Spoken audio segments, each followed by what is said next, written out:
Hey everybody, I'm meteorologist Gavin Sandel. Summer lovers around the valley are celebrating as highs have been hitting 80 degrees around the area. Though to some folks 80 degrees would sound mind-shockingly hot, even stunningly cold too. That's because there are several ways we can describe temperature around the world.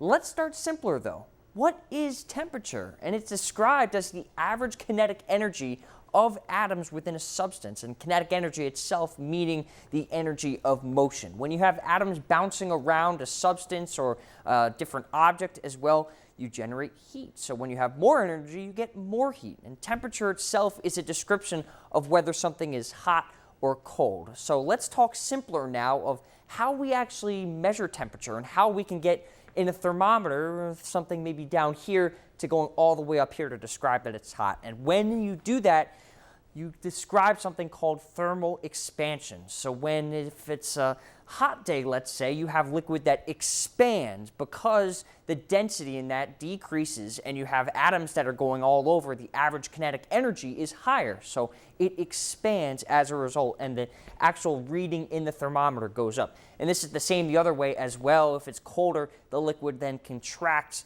and moves down the tube. So that's getting out of the way of how temperature actually goes about. Now we need to talk about how it's measured. And there's three ways that we typically do it. The first one on my left is one that we all know, the Fahrenheit scale. And it was proposed in 1724 and is actually only popular in our country. It's only one of two countries in the world that happens.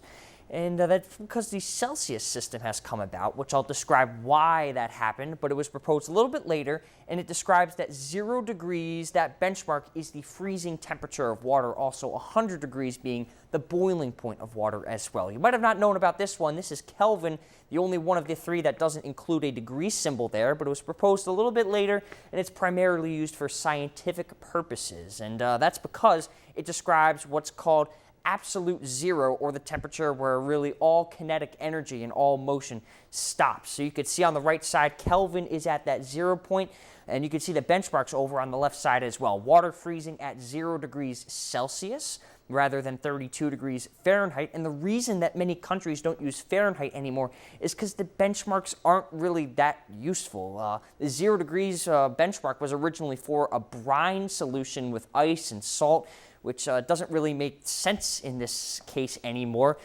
We go all the way up to 98.6. That was the other benchmark, the upper benchmark for body temperature as well. So you can see these three benchmarks right here, Fahrenheit, Celsius, and Kelvin, all have different numbers. And the best way, though, to understand how these scales differ is by making your own benchmark and comparing reasonable temperatures across those scales. And you could try it out yourself. For Weather 101, I'm Gavin Sandel.